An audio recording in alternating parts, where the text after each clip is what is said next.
I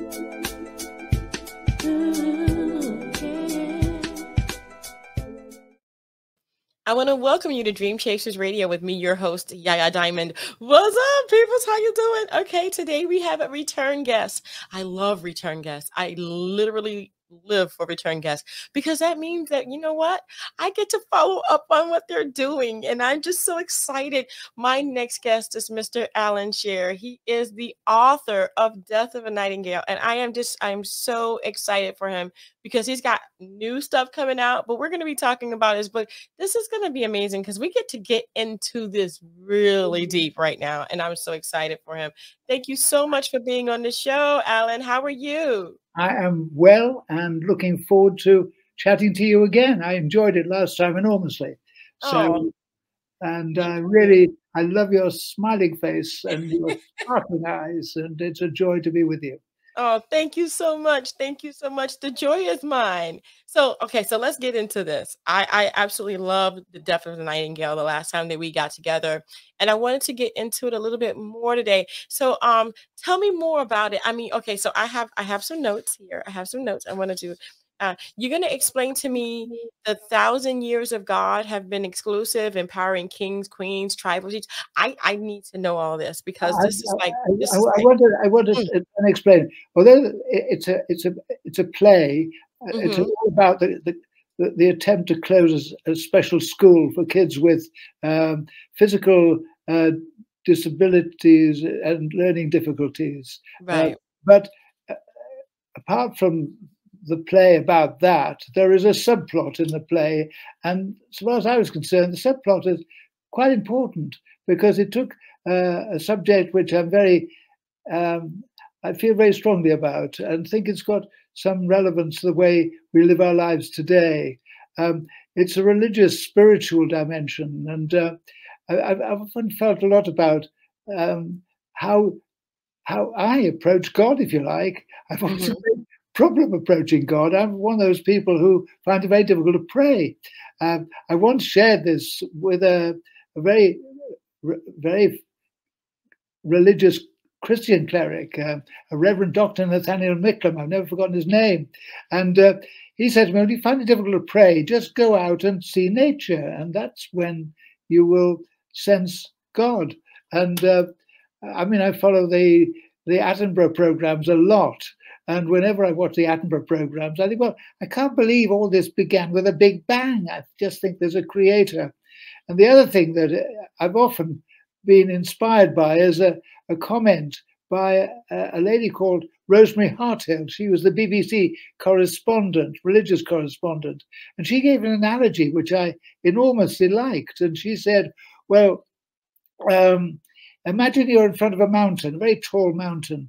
You can see a road to the top of the mountain, and at the top of the mountain is God. But if you go round to the mountain a little bit to the right, below me, there's another road leading up to the top of the mountain. And go a bit further, and there's another road. And if you go to the left, there's another road. And all those roads lead up to the top of the mountain. She also said, well, in fact, those roads, the nearer you get to the top of the mountain, the nearer those roads are altogether. And I like that as an analogy. And I've often extended it a bit more because I once was in a beautiful place called Zermatt in Switzerland. It's one of the most beautiful mountains in the world there, which is called the Matterhorn. And if you look at that mountain, it really is a beautiful place. Now, if you go round into Italy and look at it, it's called Monte Cervinia there. It looks very different, but it's the same mountain. And really, that's really what I'm saying about my view of religion and faith and spirituality. Really, what I was looking to do was to try and put into the play something that took that forward. And I thought what I would do would be to use music in order to explore this, because I think that with music, you get very close to God with music. You can listen to pieces of music and you can sense God's presence when you're listening to it. So anyway, so I built a subplot in the play. The other reason I built this into the play was you see, I was the chairman of governors of this special school, and music was very strong in this school. They had a steel drum band. They had, in fact, the pans, and they had junior pans as well. And this steel drum band used to go around playing every week. The parents would ferry them around playing. And music was, I say, very, very important for the kids in that school. Wow. I just pause for breath here, actually, but I don't know whether there's a nice story which I tell in my book. It's a story which I've got it actually here, so I could just read it to you. It's only a few lines. Yes, definitely. But wait, Alan, before you get started, wait a minute. So your book is now a play. My book is a play. My book, the book actually is a play in a book, if you really want to say. That is so cool. Okay, because I know that most people don't know that. Okay, so your book is actually a play. So it's a book here.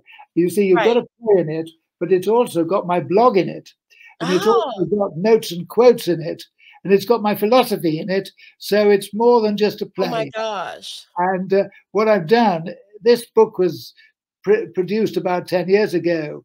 Well, I'm actually bringing out, or my publisher's bringing out in a month or two's time, the 2022 version of it.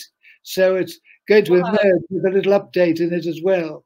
You shouldn't get it now. You should wait just a little while until Death of a Nightingale 2022 comes out. But in this book, I've got this little story which is relevant. Anthony Storr writes, David, a 6-year-old autistic boy, suffered from chronic anxiety and poor visual motor coordination. For 9 months, efforts had been made to teach him to tie his shoelaces, to no avail. However, it was discovered that his audio motor coordination was excellent. He could beat complex rhythms on a drum and was clearly musically gifted. When a student therapist put the process of tying his shoelaces into a song, David succeeded at the second attempt. So, you see, music works for people, and music works for a lot of people who are trying to get the voice back after a stroke, people who have got Alzheimer's. Music has great, great value. And I wanted to try to get all of that into my play. So how did I do it? Well, what I did was I have this situation. I'll show you this.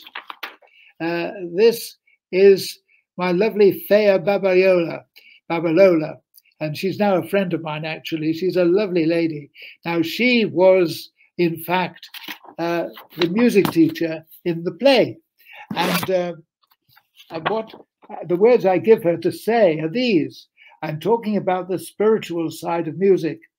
The Spirit of God is in this music, or it's a human spirit. Call it either. In my book, they're the same. It's the music of joy and the music of sadness. Discord, as well as harmony, carries the beat of life itself.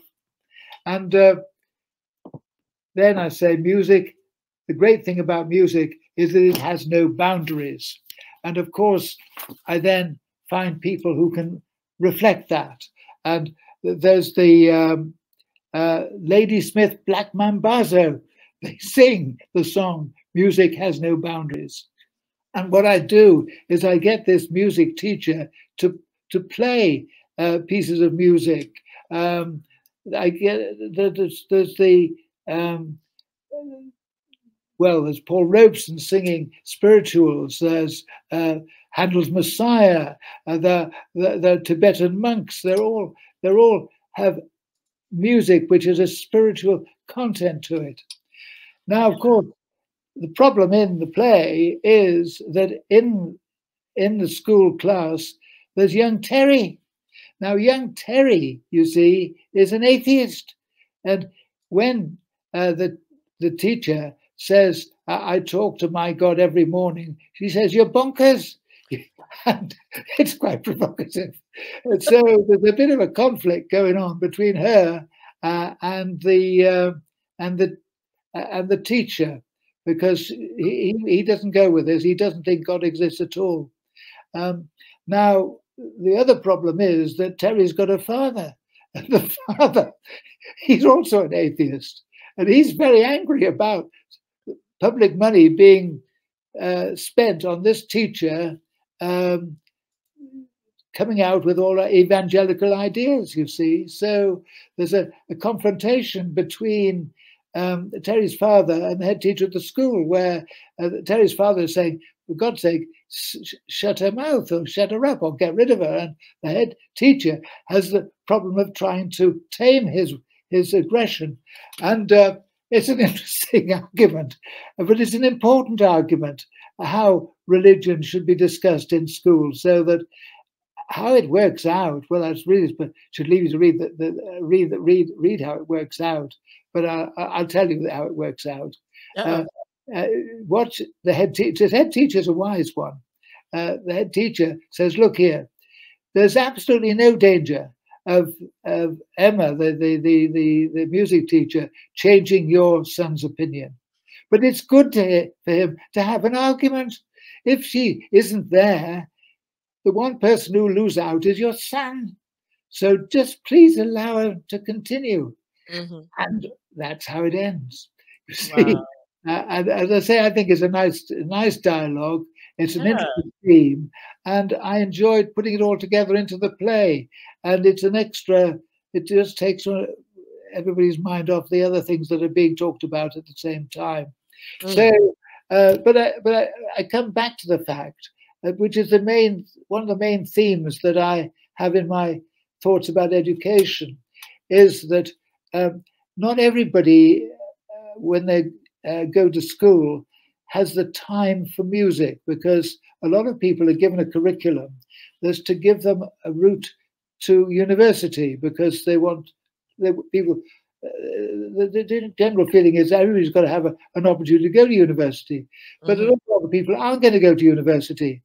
And for those people, not just the people like Terry who've got some sort of learning difficulty, but for a lot of other people, there needs to be a different curriculum to take in things like music, because music is a very, very important of all your life. I mean, for me, music is the most wonderful thing to enjoy. We're blessed.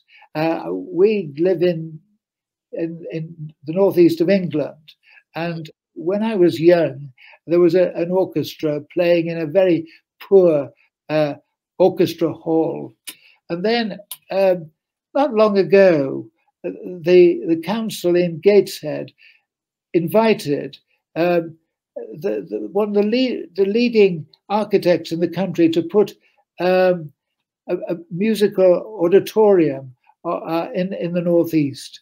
And we've now got the Sage in Gateshead. Norman Foster was the architect. Well, in fact, that has been a huge blessing in my life and the life of my wife, Ros. We're forever going there. I mean, there are two concert halls there. There's a large one for about 1,600 and a smaller one for small chamber music things. But it's not just for classical music. All sorts of music is played there. And underneath, there's a suite of 26 rooms where young people and old people play music. I mean, it's just magnificent. Now, many people maybe haven't got time for that, but many people do have time for it, and it should be built into education for many of them. And that's one of the great things that I go on about. I'm ranting. You must really stop me ranting. No, I absolutely love it. I really must calm down a bit. Being excited about your book is amazing. Being excited about this play. So I have a few questions though. Okay, so putting in the God factor into everything, and I'm a firm believer that I can't even imagine like blowing something up and then like life coming out of it. I mean, just to me, that doesn't make any sense either. So something like the big boom is like the big boom. I've seen big booms and nothing came out of big booms alive. Okay. That's right. That's so right. I can't figure that one out. But if you believe in that, okay, that takes more faith to me. I agree with you. That takes I totally agree with you. Again, if I could blow something up and then just, I've always said this, and I said this, why do I have to have kids? If natural selection and evolution, all I have to do is literally blow something up that has some kind of a matter in it and then wait, and my baby will be born. I Yes. I should never have to go through birth. And I went through birth 2 times going, "Why do I have to do this?" If I believe in the Big Bang, because I don't, but if I did, then boom, I should have babies on the corner. I mean, why we stuff monkeys and gorillas if we're from monkeys and gorillas of natural evolution? I should be able to wait. Okay, why do we stop? So these are all the questions I've always had, and you put it in there. It just makes sense to me. Well, I can add to this Okay, go as ahead. well. I had an experience which I've never forgotten. Um, I once went to a funeral of a very good friend of mine, um, and she was a Christian lady. So the funeral was in a church, and the church was in a little village in County Durham, just south of Sunderland. Um, in the 19th century, it was a mining village, and there'd been a mining disaster.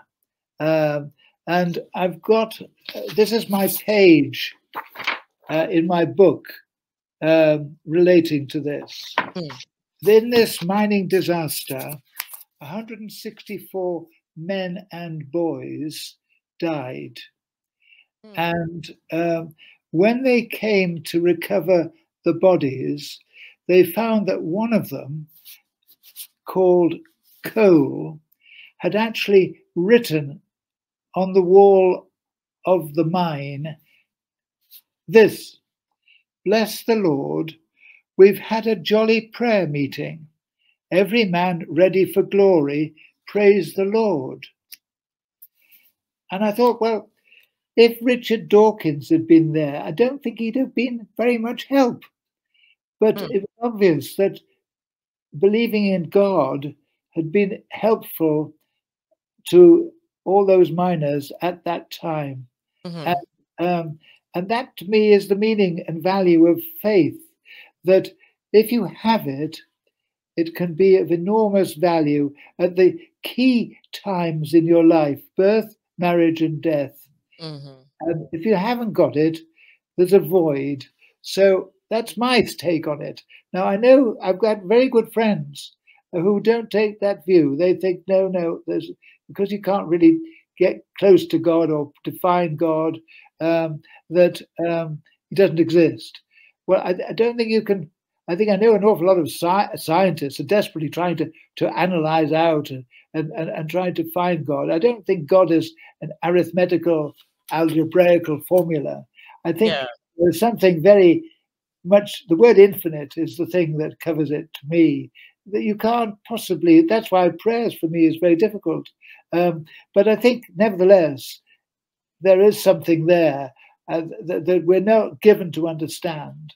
And yeah, and that's where I think you need to go and not need just stop there. And that's where science ends and faith begins. yes, And that's how I approach this whole subject. And I think it's important in school to open this up to kids to think about and let yeah, them come to their own conclusion. And what I'm yeah, really saying in my play is a good way to do it, though I'm sure there are other ways as well, poetry probably as well, yeah, certainly nature as well. But certainly one way is, in fact, to listen to music and the spiritual side of music as well. You've only mhm, got to hear. I mean, we've got this wonderful new cellist, Sheku Mason, and when he plays some pieces of music that have a religious content, wow, it's beautiful. And so I am a great, great believer in enjoying music for all its benefits, and this being just one of them. And you need to think of education with music built into it, because I think that it's an investment, if you like, for life oh when yeah, you do it. And oh yeah, we said, Ros and I, get in. I mean, today, just literally planning the autumn concerts that we're going to go to at the nice. Sage, and that's literally what happened for us today. Wow, I love that. And being a singer and a musician myself, I totally agree with you. Yeah, Good, definitely, definitely, definitely. yeah, Okay, so I have to go through this whole thing. So right. my process is always a little bit different. So your book is a play. Are you going to be doing a play like production anytime soon? Well, I mean, this play was put on in London. Um, this play was, what happened was, again, fate was very kind to me in one sense anyway. What happened was I met the artistic director of a little theatre in London at a meeting, and she said, "Oh, you must be my husband. He'd be interested in your play." And I did meet this guy, and he said to me, "Well, you've got a play," and I'd written this play really to be read. He said, "You really want to get it performed?" And I said, "Well, yes, it'd be nice to get it performed." He said, "Well, you get it performed in my theatre." But he said, the right way to do it, he says, is to have, first of all, a rehearsed reading. In other words, you get maybe 4 or 5 professional actors, and they act it out. And you get the benefit of a dramaturge. And in fact, that worked very, very well, because we had 2 performances of the play. And you've heard of Mary Margulies, I'm sure. Well, she was there and she liked it when she saw it. She was a bit critical because, well, I was looking for criticism. And after it had had its rehearsed reading, this guy comes to me and he says, "Well, why don't you have the full performance of the play?" And I said, "Well, you know, why not?" He said, "Well, it's only money." So, well, I just retired.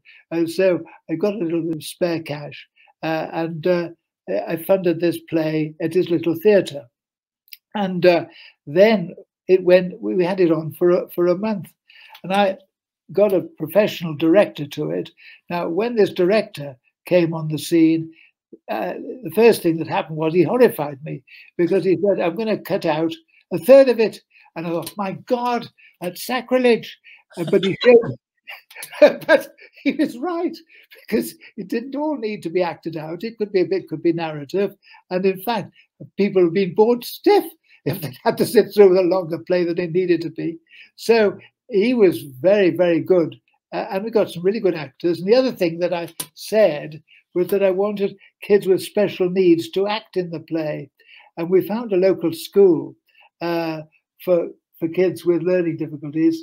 And we got a number of kids from there. And there was a guy, it was Max Lewis was my favorite. Now, Max Lewis had been with Kate Blanchett in a film. And he in fact, played the part of Terry. It was a great experience watching him perform and learn the part. I mean, at one stage, he'd been so trained in school to be polite that he didn't like to use some of the language I'd given him.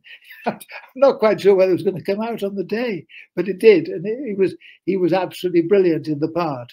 And it was a good thing for everybody, you see, because again, this play, why I'd love to see it performed again and again and again, if you like, because it gives an opportunity for kids with special needs to act in the theatre. And what was interesting to me was you then realize, I remember what I said last time we met, I found myself involved with special educational needs simply by virtue of the fact that I'm a member of the Sunderland Rotary Club. And I met there the head teacher of this school, and he invited me to be the chair of governors. If I hadn't met Fredwin Haynes, there's no way that I've had any, never mind any involvement in special education, but any knowledge of it either.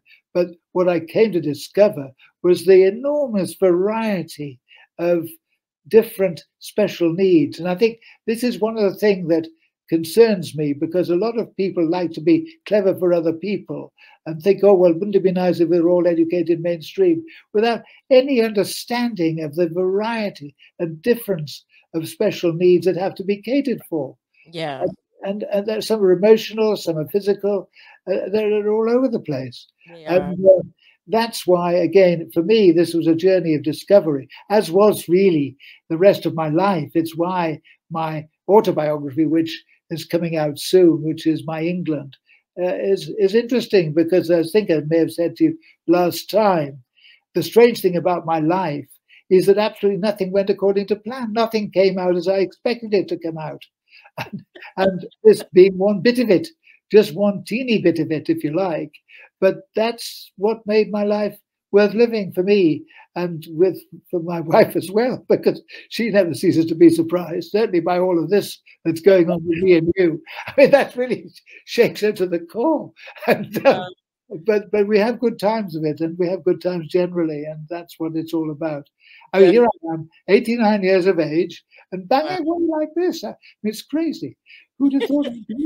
Who'd be thought I'd meet a lovely girl like you Oh, across the Atlantic? In oh, this, well, thank you. I will have to come to London to meet you. I mean, Okay. it's just such a delight for my life. And then when I pack up this up, I'm going out with Ross tonight. We'll have a game of bridge. I mean, it's just it's just lovely. And Oh, so anyway, I'm just enjoying this chat with you. To I love sound it.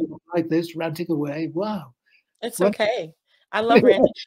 I love the fact that you have so much to offer, and in this one book, and now you have your autobiography coming out soon, and then you have 2022 coming out soon, right? Well, as I say, what I mean, to be honest, I'll tell you this, because what happened was here that the school that I was involved with, this is not fiction, this is fact. The school, um, just to remind you, the school uh, was a school, an all-age school for kids with a physical disability and a learning difficulty, and it had, for example, a hydrotherapy pool there. It had doctors, it had nurses and physios there. The consultants used to visit the kids in the school rather than having to go to hospital to see them. The whole thing worked, and everybody liked the school. But the flavour of the times was to close schools like this. And when the head teacher retired, the Right. local authority, and it was, they believed in it as well. They said, well, these kids have got a right to go to mainstream school. So they came and they had a meeting of parents, and I was there. And they said, look, they said, I've got the director of education, I've got good news for you. All your kids are going to go to mainstream school. Now, I'm sitting next to a lady, Trish George, who's still a friend of mine to this day. She was a parent governor. I said, look, ask for a vote.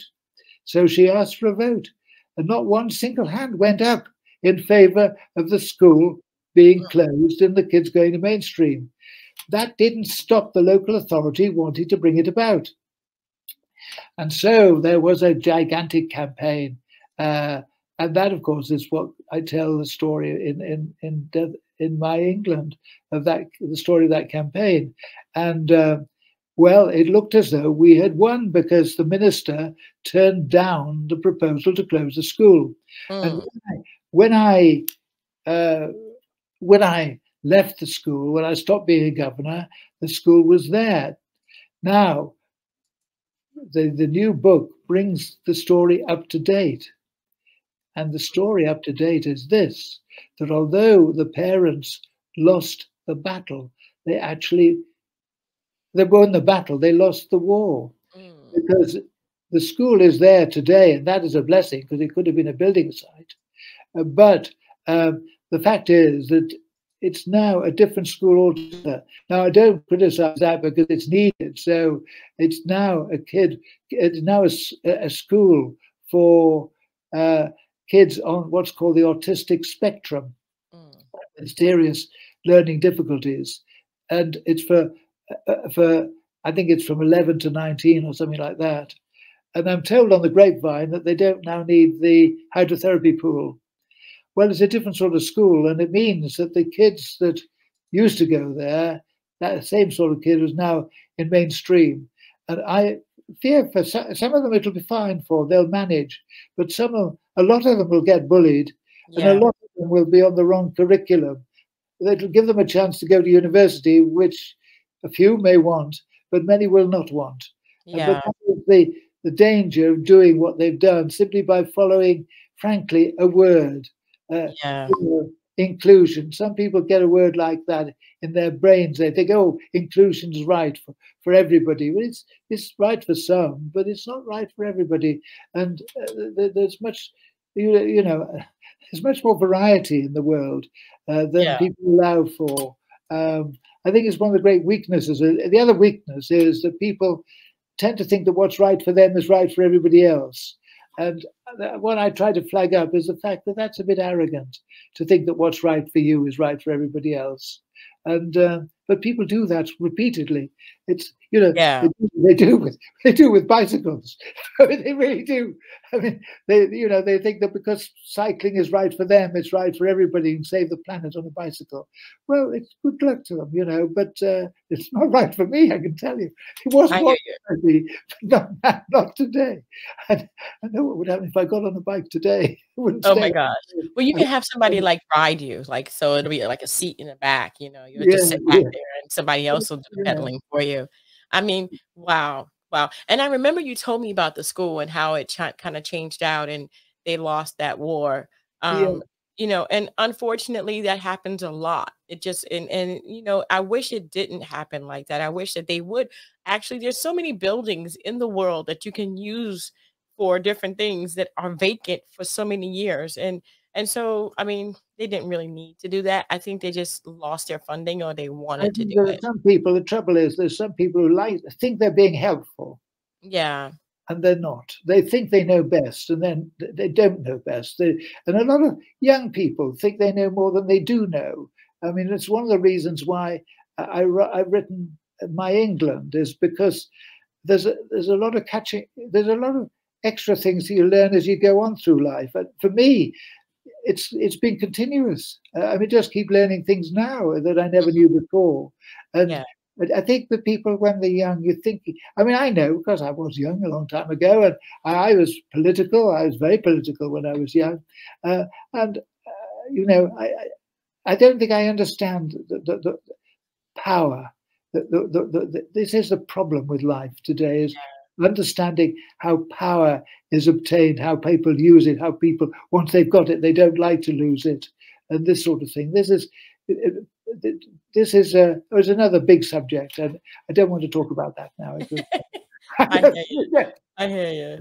Well, I'm so happy that you're back on, and I've been putting up that people can go actually to www.deathofanightingale.com and get your book, and it's also on different platforms as well, right? Well, it's going to be increasingly so. I think, especially when the new book emerges, because there will be ways of getting it, the ebooks and this sort of thing. But the thing is that it's going to be in the autumn when we've got the book, which is Death of a Nightingale 2022. Hey. And that's what will take the place of what I've got now, which is Death of a Nightingale with I Spy, Mhm. with I Spy being my blog. But the blog will still be in it, and the notes and quotes are important as Yeah. well, because they actually provide for anybody who wants to know a little bit more about the subject and how it's evolved, Mhm. and how people ran away with it. I mean, they gave people rights to do this, that, and the other, thinking that once they give them the right, they get the benefit of the Yeah. right, when in fact they get the disadvantage of the right sometimes. And other people have conflicting rights. And what do you do when one person? I mean, here you've got a classic situation which human rights lawyers never begin to contemplate. Here you No. have a situation where the, the, we all right? No, we're good. Go ahead. Keep going. Where you've got We a got a couple of minutes. classic situation. The parents had the kids had the right to go to mainstream school, but the parents had the right, in the case of kids with special needs, to a school of their choice. That's Now, right. there's a straight clash between Mhm. those two rights. Now, how do you sort that out? By saying that people are equal only complicates matters. They're not equal, they're different. And that's Yeah. what my theme song, which I'm glad to end with, is: we're equal only sometimes, we're Yeah. unequal most times, and we're always different. And that's the key thought to have in your mind. We're not always equal. Quite often we're unequal. And if you aspire to do the best you can be, to be excellent, then you're going to aspire to be unequal. So don't think that being equal is the great, wonderful word. Equality is a mischief word. Sometimes it's the most beautiful word when it comes to faith and when it comes to color and so on. Equality is the most wonderful word. Yeah. But when it comes to other things, difference and diversity is a more important word, and that's the word you have to respect. And when that word comes into play, then fair play is what you need, not equality, fair play. And that's what often in the world is absent when it should be present. And that's where I come from, and that's why I keep banging on a bit and ranting on a bit and sounding off a bit.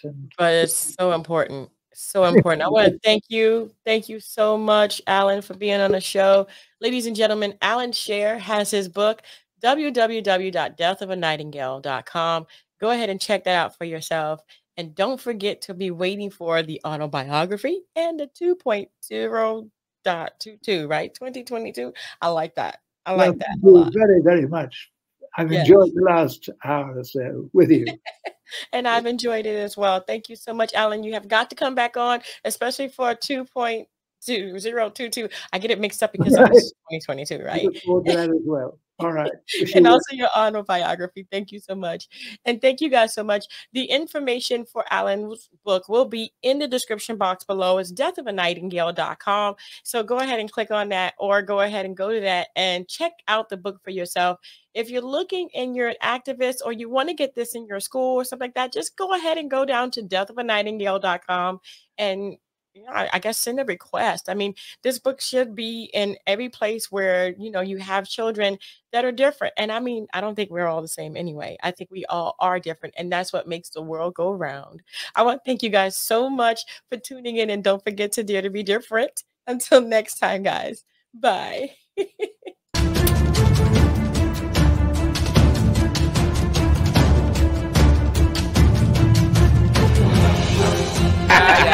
Yeah.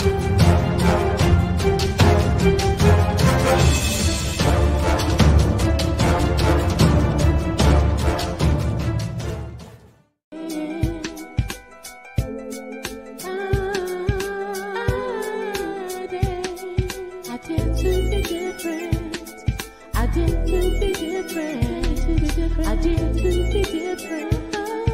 did to be different.